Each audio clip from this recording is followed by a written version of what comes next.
টানা হ্যালো কয়েকদিন খুব বন্ধু, রোদ আপনারা ওঠার কেমন পর আছেন? হঠাৎ আমি আজ খুব ভালো দুদিন আছি। ধরে আশা করি অনেক আপনারা বৃষ্টি খুব ভালো পড়ছে। আছেন। আজকে আপনাদের মাঝে একটা কার্টুন ভিডিও এই নিয়ে বৃষ্টি এসেছি। যেন শেষ হবে আপনারা না। দেখতে পারবেন ভিডিওটি কেমন লাগে। জগৎজিৎপুর যদি গ্রামের ভালো প্রায় লেগে সব থাকে তাহলে কৃষকই তাদের অবশ্যই জমিতে অনেক লাইক, বছর কমেন্ট, ধরে শেয়ার ভালো করবেন। আর রকমের ফসল ভিডিওটি চাষ করে প্রতিদিন আসছে। আপডেট পেতে হলে এবারও অবশ্যই তার ব্যতিক্রম চ্যানেলটি নয়। সাবস্ক্রাইব করবেন। ধন্যবাদ। গ্রামের রাস্তা ধরে দুই বন্ধু ছাতা নিয়ে হেঁটে যাচ্ছে তাদের ফসলি জমির দিকে। একটু দেরি করে গেলেই যে জমি ডুবে যাবে পানিতে। আরে ভাই, হঠাৎ করে এত বৃষ্টি হবে কে জানে। কয়েকদিন কত রোদ, বাপরে বাপ। আজকে আবার এত বৃষ্টি। ধুর ধুর, আর ভালোই লাগে না। তাড়াতাড়ি পা চালা, না হলে ফসল সব ডুবে যাবে রে। তা যা বলেছিস। আকাশের গঙ্গানি দেখে মনে হচ্ছে আজকেই বন্যা হয়ে যাবে। এদিকে আমাদের জমি তো এমনিতেই নিচু, তারপর এত বৃষ্টি হলে তো জমি পানির নিচে চলে যাবে। তাড়াতাড়ি পা চালা। তা তা ঠিক বলেছিস। তবে আমরা যেভাবে তাড়াতাড়ি যাচ্ছি সেভাবেই ফিরে আসতে হবে। জানিসই তো ওই কলা বাগানের কাহিনী কী রকম। বাপ দাদার আমল থেকে শুনে আসছি, ওই কলা বাগানে নাকি এক গরিব লোককে মেরে ফেলে মাটি চাপা দিয়েছিল। বাপরে বাপ, মানুষ এত নিষ্ঠুর হয় কিভাবে বলতো। কি আর করার আছে ভাই, গ্রামের দিকে কার যে কুনজর পড়লো। লোকটাকে মারার পর তো কেউ সেখান দিয়ে রাত্রিবেলা যায় না। অদ্ভুত সব কাণ্ড নাকি ঘটে। সব কিছু কি আর আমাদের ইচ্ছায় হয় বল। তবে আমার এত তাড়াতাড়ি মরার ইচ্ছে নেই বাপু। তাড়াতাড়ি চল, আইলগুলো বেঁধেই চলে আসি। আচ্ছা আচ্ছা, লোকটাকে কে বা কারা মেরেছিল রে? জানিস কি কিছু এই বিষয়ে? তা জেনে আমাদের কাজ নেই ভাই, তাড়াতাড়ি পা চালা এখন। তারা দুজন কথা বলতে বলতে তাদের জমিতে পৌঁছে যায়। জমিতে পৌঁছে দেখতে পায় তাদের জমিতে পানি চুপচুপ করছে। ধানের গাছ যেন পানির নিচে সাঁতার কাটছে। আর একটু দেরি হলেই যেন সব ফসল ডুবে যেত। দেখেছিস, আর একটু দেরি করে আসলেই কি হতো বুঝতে পারছিস? তার বলতে, এখন তাড়াতাড়ি আইল বেঁধে বাড়ি ফিরতে পারলেই বাঁচি বাবা। হ্যাঁ হ্যাঁ, এমনিতেও আমার কেমন জানি লাগছে। তারা আর কোনো কথা না বলে বৃষ্টির মাঝেই তাদের জমির আইল বাঁধতে লাগলো। আকাশটা যেন আজকে অন্যরকম রূপ ধারণ করেছে। চারিদিকে ব্যাঙের গঙ্গানি আর ঝিঝি ডাকে ভরা। এমনিতেই এই জায়গা অনেক বেশি শুনশান। তারপর রাতের বেলা কেউ আসে না। বৃষ্টির সাথে ঝিঝি পোকার ডাকে যেন পরিবেশটা থমথম করে রেখেছে। আরে ও করিম, হলো তোর? আর কত সময় লাগবে? আমার তো হয়ে গেল।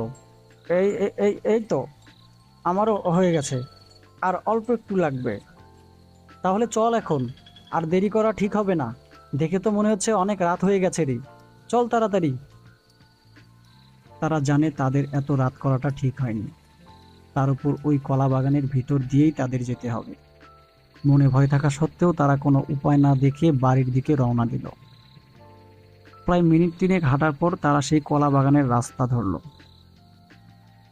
তারা যখন কলা বাগান পার হচ্ছিল ঠিক তখন তাদের নাকে পচা তীব্র কিছু একটার গন্ধ ভেসে আসতে লাগলো। হুম, ছি, এত তীব্র গন্ধ কোথা থেকে আসছে বলতো? হ্যাঁ রে করিম, আজকে যে পেটের ভাত সব বের হয়ে আসবে দেখছি। তা যা বলেছিস। এত তীব্র গন্ধে বৃষ্টির মাঝেও কিভাবে আসছে সেটা আমি ভেবে পাচ্ছি না।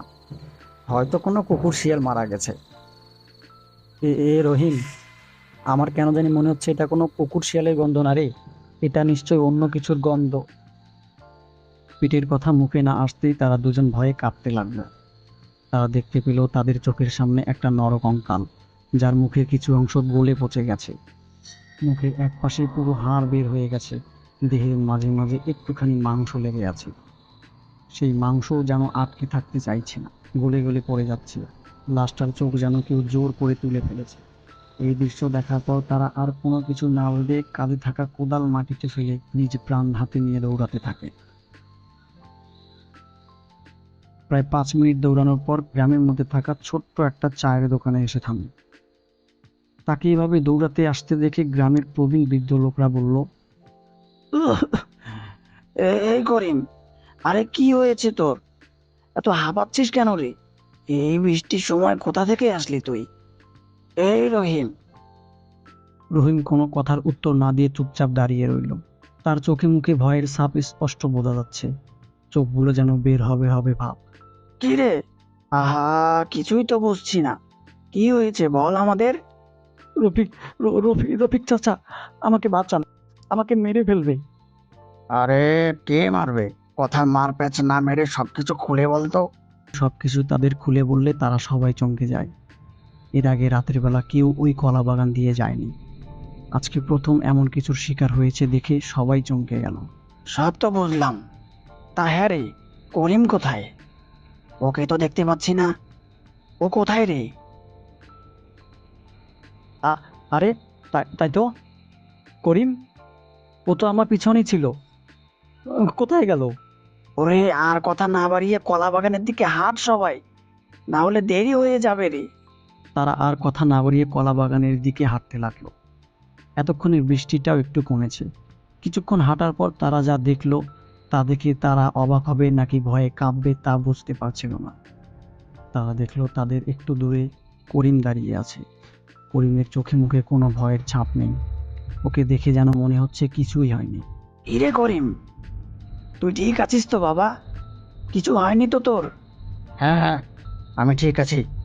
আমাকে নিয়ে এত চিন্তা করতে হবে না তোদের কারো। আমার অনেক ঘুম পাচ্ছে, চল সবাই বাড়ি ফিরে যাই। তার এমন আচরণে সবাই একটু অবাক হলেও কিছু বলল না কেউ। তারা সবাই করিমকে নিয়ে বাড়ি ফিরে গেল। পরের দিন সকাল হতে না হতে গ্রামের মাঝে চেঁচামেচি শোনা গেল। রহিম বাইরে বের হয়ে দেখতে পায় সবাই ওই কলা বাগানের দিকেই যাচ্ছে। সবার মুখে একটাই কথা, ছেলেটা অনেক ভালো ছিল, এইভাবে মারা যাবে কখনো ভাবিনি। আরে, কি হয়েছে? সবাই ওই কলা বাগানের দিকে যাচ্ছে কেন?